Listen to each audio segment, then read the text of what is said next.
Alam semesta adalah tempat yang sangat mengerikan.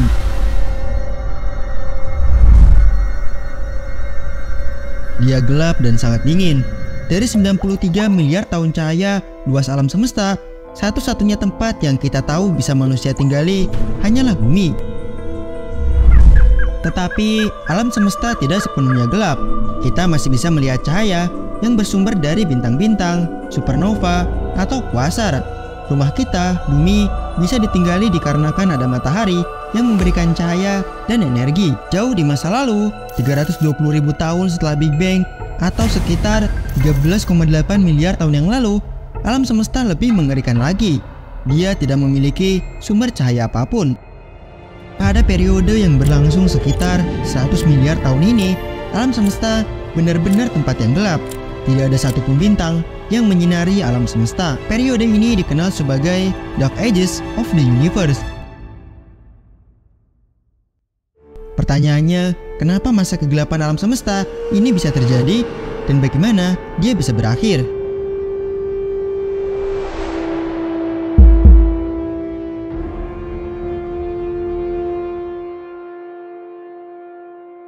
Terkadang, aku lebih suka mendapatkan informasi tentang alam semesta dalam bentuk tulisan, seperti artikel, paper penelitian, atau buku. Sekarang, kamu bisa menikmati konten semestamu dalam bentuk tulisan loh, gratis lagi. Yuk kunjungi semesta.karya.mu. Mata adalah organ yang memungkinkan kita menikmati indahnya alam semesta.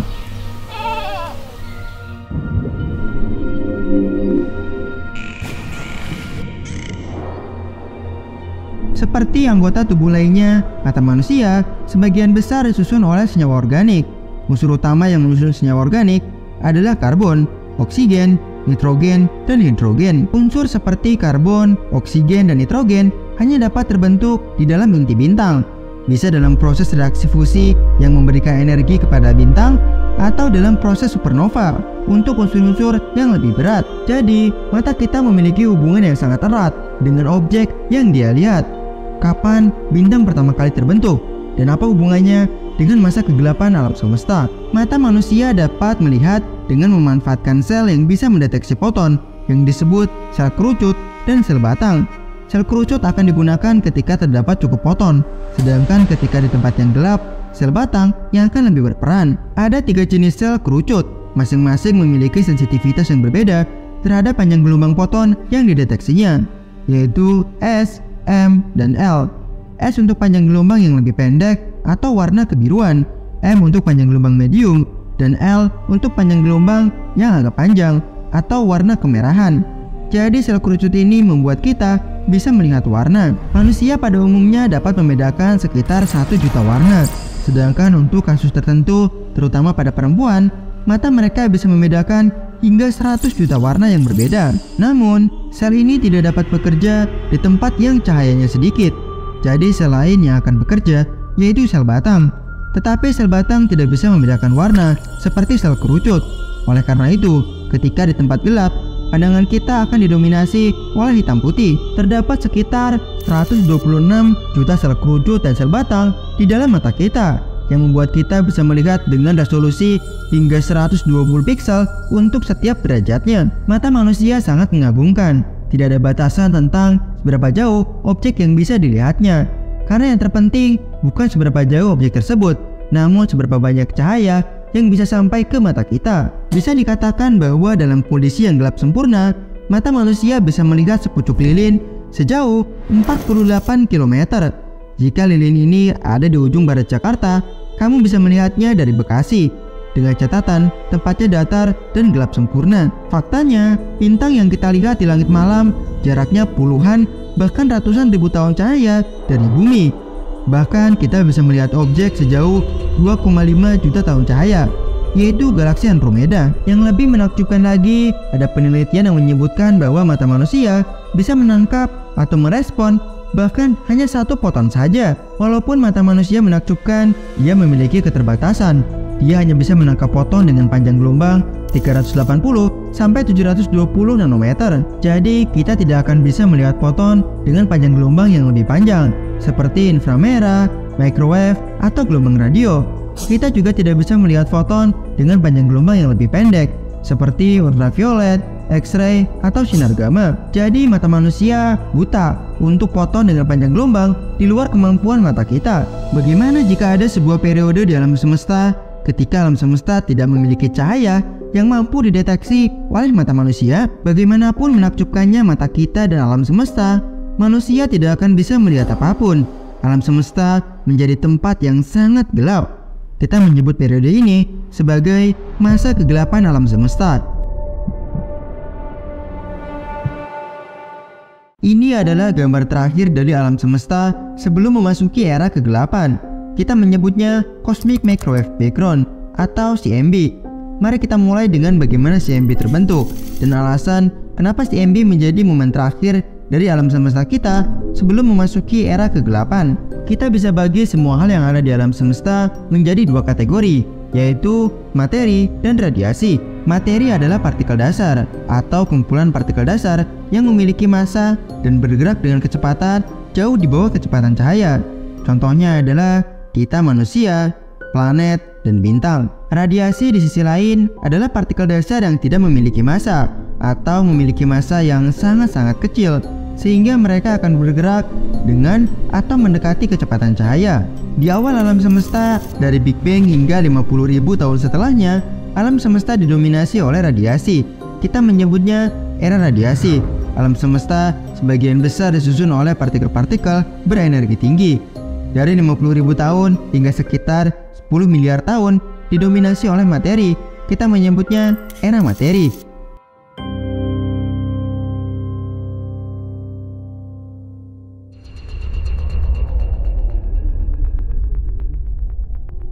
Setelah era materi, alam semesta didominasi oleh energi gelap. Kita menyebutnya era energi gelap yang masih berlangsung hingga saat ini. Jadi, 370.000 tahun setelah Big Bang atau ketika akan terjadi CMB, alam semesta didominasi oleh materi. Radiasi yang ada pada saat itu hanyalah foton dan neutrino. Namun, karena neutrino sudah mengalami decoupling, artinya interaksi antara dirinya dan partikel lain sudah sangat jarang terjadi, dan dia sudah tidak berada dalam kesetimbangan thermal dengan partikel lain, kita hanya akan memperhatikan foton dan materi. Materi yang ada pada saat ini adalah proton, neutron, inti atom yaitu gabungan antara proton dan neutron, dan elektron. Semuanya memiliki energi yang tinggi. Pada masa ini, materi belum dapat menyusun objek seperti galaksi, bintang, planet, atau bahkan debu sekalipun. Alasannya karena tadi, mereka memiliki energi yang sangat tinggi. Proton dan elektron tidak bisa membentuk atom pada energi tinggi, dikarenakan energi kinetik yang mereka miliki melampaui energi yang akan mengikat elektron ke inti atom. Contohnya, ketika kita memanaskan air, molekul-molekul air akan menerima banyak sekali energi. Akibatnya, energi kinetiknya akan lebih besar dari energi ikat hidrogen. Jadi molekulnya akan saling terlepas, dan air akan menjadi uap air. Ketika kita memanaskannya lebih jauh lagi, energi yang dimiliki oleh elektron pada molekul air akan lebih tinggi daripada energi yang mengikat elektron ke inti atom. Akibatnya, elektron akan terlepas dan uap air berubah menjadi plasma. Jadi itulah alasan kenapa partikel berenergi tinggi cenderung untuk sendirian dan tidak membentuk ikatan dengan partikel lain. Pada keadaan ini, foton dapat dengan mudah berinteraksi dengan proton dan elektron. Oleh karena itu, proton tidak bisa bergerak terlalu jauh tanpa menabrak partikel-partikel itu. Situasinya seperti foton yang terbentuk di dalam matahari atau bintang lainnya. Ketika foton terbentuk, dia tidak langsung begitu saja keluar darinya. Waktu yang dibutuhkan foton untuk mencapai permukaan matahari bisa mencapai 30.000 sampai 300.000 tahun. Hal ini karena foton tersebut secara acak menabrak plasma yang menyusun bintang itu. Jika foton tersebut bisa bergerak lurus, hanya dibutuhkan waktu kurang dari 3 detik saja untuk melakukan perjalanan dari inti matahari ke permukaan matahari. Oleh karena itu, sebelum CMB, foton tidak bisa bergerak dengan bebas dan berada dalam kesetimbangan thermal dengan partikel lain di alam semesta. Saat ini kita tahu bahwa alam semesta mengalami ekspansi yang dimulai dari Big Bang. Artinya, jarak objek-objek dan partikel-partikel di alam semesta akan semakin menjauh. Akibat dari ekspansi alam semesta, kerapatan energi dari alam semesta akan semakin menurun seiring berjalannya waktu. Jadi temperatur alam semesta juga akan semakin menurun. Ketika CMB terjadi, temperatur alam semesta sekitar 3000 Kelvin. temperatur tersebut terus turun. Hingga saat ini, temperatur rata-rata alam semesta hanya 2,7 Kelvin, hanya sedikit di atas nol absolut. Sebagai perbandingan, suhu pada permukaan matahari sekitar 5.600 Kelvin. Jadi temperatur permukaan matahari masih lebih tinggi daripada temperatur alam semesta pada saat itu. Ketika temperatur alam semesta turun di bawah 3.000 Kelvin, energi yang dimiliki oleh materi cukup rendah, sehingga elektron dapat ditangkap oleh proton dalam proses yang dikenal dengan rekombinasi. Proses ini menghasilkan beberapa hal. Pertama, proses rekombinasi menghasilkan atom netral.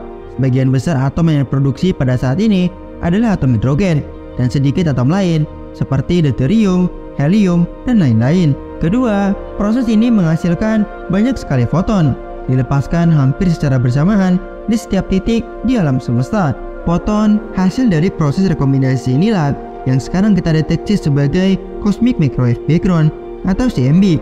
Foton ini telah menjelajah alam semesta sejak dia diproduksi hingga saat ini, atau untuk waktu selama 13,7 miliar tahun. Rekombinasi juga menjadi penanda decoupling antara foton dan partikel lain di alam semesta, seperti neutrino. Setelah decoupling, foton sudah sangat jarang berinteraksi dengan partikel lainnya.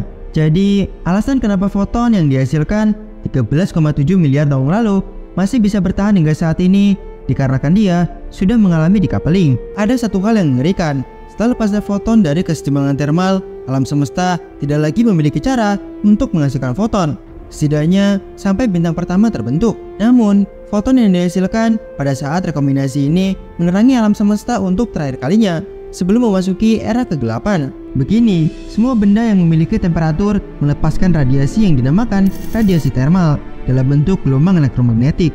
Spektrum gelombang elektromagnetik yang dilepaskan ini mengikuti spektrum benda hitam. Manusia misalnya, puncak spektrum benda hitamnya adalah 9550 nanometer pada daerah inframerah.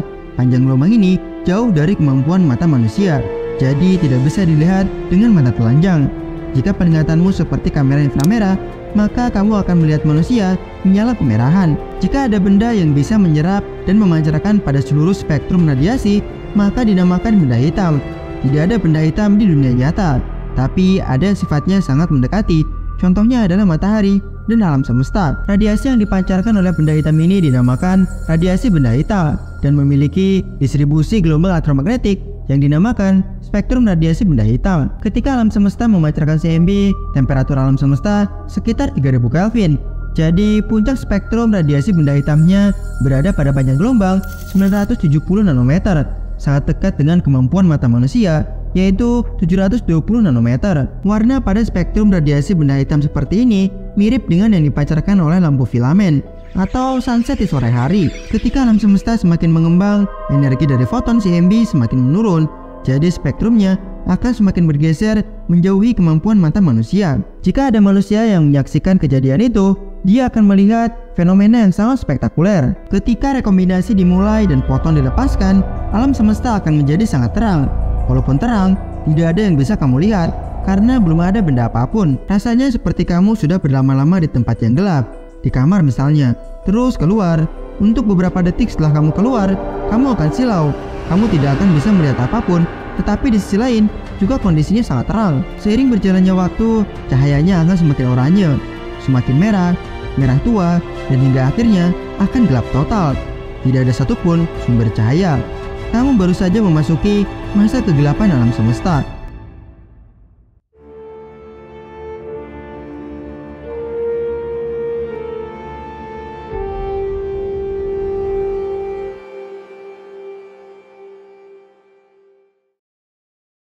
Masa kegelapan alam semesta berakhir ketika bintang pertama lahir di alam semesta. Jadi kapan dan bagaimana bintang pertama lahir di alam semesta? Pertanyaan ini masih belum sepenuhnya terjawab. Bisa terjadi dari 100 hingga 250 juta tahun setelah Big Bang. Salah satu petunjuk yang bisa kita gunakan untuk menjawab pertanyaan ini adalah CMB. CMB adalah hasil observasi dari alam, bukan hasil perhitungan atau simulasi komputer yang menunjukkan kondisi alam semesta 380.000 tahun setelah Big Bang. Pada saat CMB, alam semesta seharusnya adalah tempat yang mulus. Tidak akan ada perbedaan temperatur di setiap titik di alam semesta. Tetapi, seperti yang bisa kamu lihat di peta CMB, ada daerah yang lebih panas yang berwarna merah dan ada daerah yang lebih dingin yang ditandai dengan warna biru. Walaupun perbedaan antara yang paling merah dan yang paling biru hanya sekitar 600 mikrokelvin atau 0,006 Kelvin. Perbedaan temperatur pada CMB dikarenakan adanya fluktuasi kerapatan materi pada saat CMB dilepaskan. Fluktuasi ini diakibatkan oleh sisa-sisa fluktuasi yang dilepaskan ketika Big Bang terjadi. Fluktuasi ini yang menjadi cikal bakal struktur-struktur di alam semesta. Daerah-daerah yang merah yang terdapat banyak materi akan menjadi kumpulan galaksi, sedangkan daerah yang biru akan menjadi ruang hampa. Bintang pertama diprediksikan lahir pada daerah-daerah yang memiliki kerapatan materi dan energi yang tinggi. Dalam CMB, kita bisa lihat pada daerah yang kemerahan. Supaya bintang bisa terbentuk, gas yang ada pada saat itu harus berkumpul dan menyatu membentuk bola-bola gas raksasa. Tapi bagaimana supaya hal itu bisa terjadi? Yang menjadi faktor penentu utama adalah perilaku dari gas yang menyusun alam semesta pada saat itu. Gas yang menyusun alam semesta setelah CMB dilepaskan adalah gas hidrogen sebanyak 75% dan gas helium sebanyak 25%. Tidak ada atom yang lebih berat daripada ini, karena atom seperti litium, berilium, dan seterusnya hanya terbentuk di dalam inti bintang.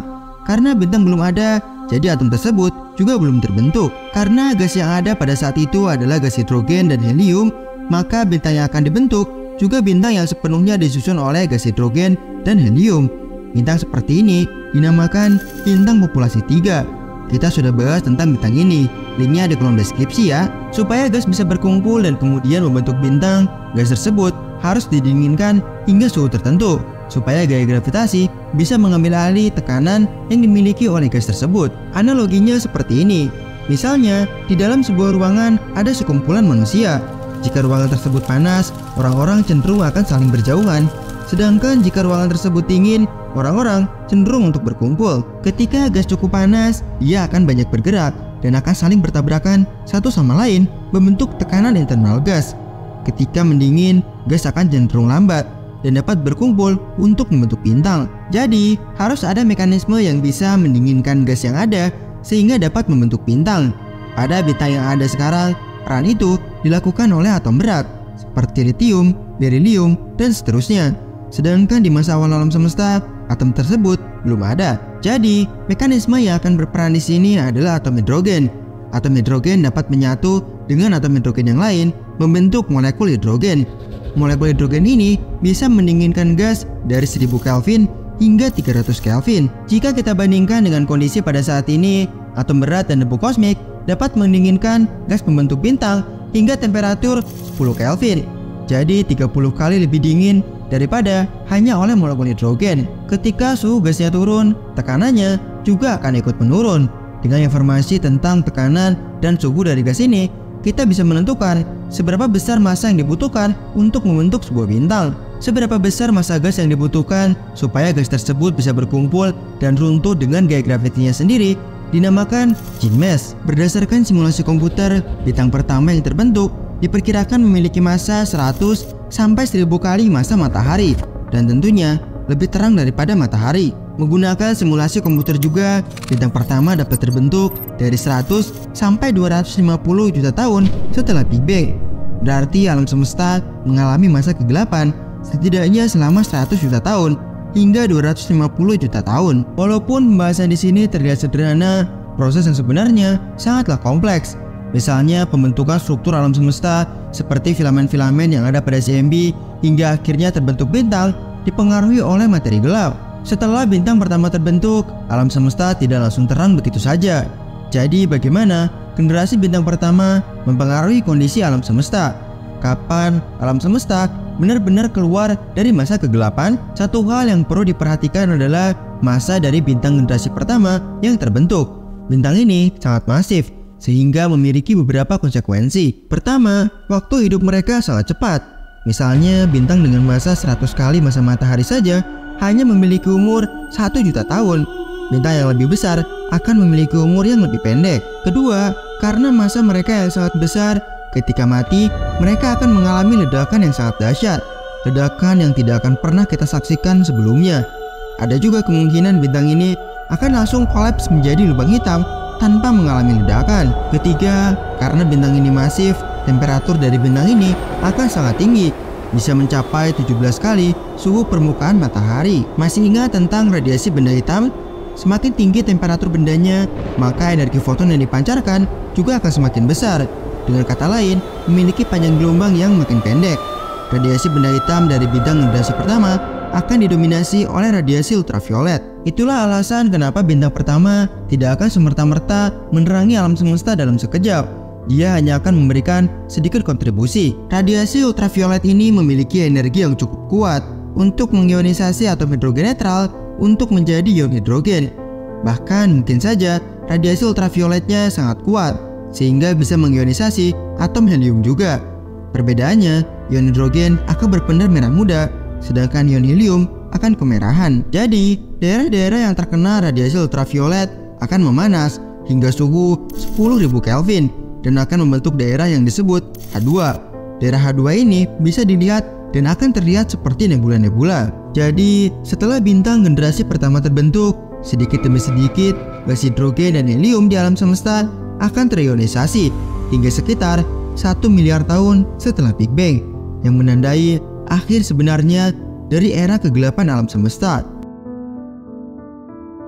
Ketika proses ionisasi gas hidrogen dan gas helium sedang terjadi, bintang-bintang generasi pertama akan mati, melepaskan atom-atom yang lebih berat ke luar angkasa yang sebelumnya tidak pernah ada. Tambahan atom-atom yang lebih berat dan debu keluar angkasa akan membuat gas-gas lebih mudah untuk mendingin, sehingga produksi bintang-bintang dengan ukuran lebih kecil akan semakin meningkat.